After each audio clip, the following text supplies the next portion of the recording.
Well, this particular pilot is as simple as going from one size of nail here at 2 inches to the other size at 2.5. So that's on the roof. That's one change. It's cents, like pennies, to do this.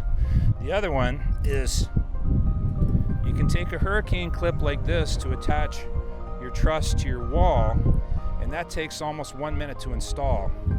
Or you can take this screw with the same amount of hold down, same price. This takes 8 seconds to install. We're going to show how to build better gable overhangs and some improvements inside on the roof, and also using the same screw for connection from the wall to the top plate of the house on the wall. Pretty simple stuff, right? And so we're very proud to be able to start scaling this up and have the opportunity to share this knowledge throughout the industry.